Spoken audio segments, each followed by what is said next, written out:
An absolutely stunning new theory about aliens is making the rounds in the scientific world, and it's sure to stir up plenty of controversy. Called the zoo theory, and proposed by radio astronomer John A.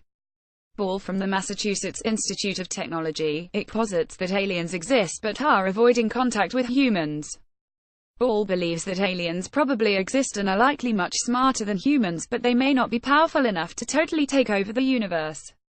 Instead, he argues, they've chosen to monitor human activity from a distance, as if we were animals in the zoo and not peers for them to interact with. He said it would explain UFO sightings. The theory is a proposed answer to what is known as the Fermi paradox, which refers to the apparent contradiction between the total lack of evidence for the existence of aliens, and yet the extraordinarily high probability of aliens somewhere. The paradox is that if there are so many Earth-like planets out there, and if at some point aliens are likely to develop interstellar travel, they should have been to Earth by now. Here's an excerpt from Wikipedia on the zoo hypothesis. The zoo hypothesis speculates as to the assumed behavior and existence of technically advanced extraterrestrial life and the reasons they refrain from contacting Earth, and is one of many theoretical explanations for the Fermi paradox.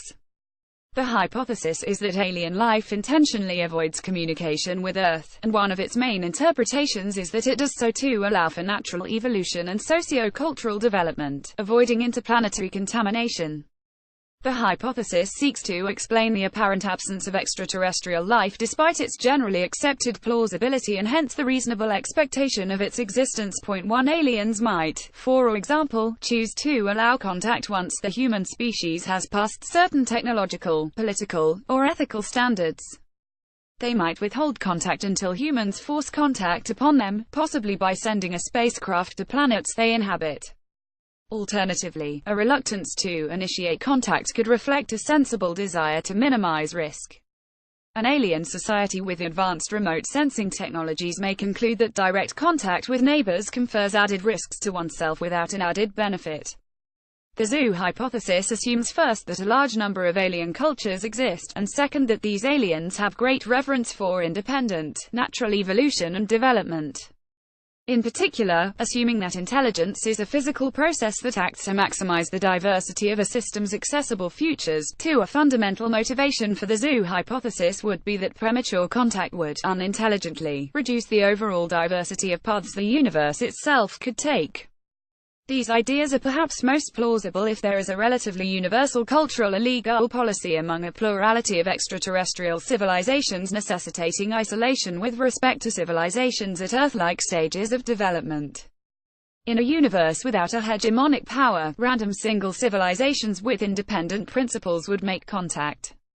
This makes a crowded universe with clearly defined rules seem more plausible. 3. If there is a plurality of alien cultures, however, this theory may break down under the uniformity of motive concept because it would take just a single extraterrestrial civilization to decide to act contrary to the imperative within our range of detection for it to be undone, and the probability of such a violation increases with the number of civilizations. 4. This idea, however, becomes more plausible if all civilizations tend to evolve similar cultural standards and values with regard to contact, much like convergent evolution on Earth has independently evolved eyes on numerous occasions. 5. Or all civilizations follow the lead of some particularly distinguished civilization, such as the first civilization among them.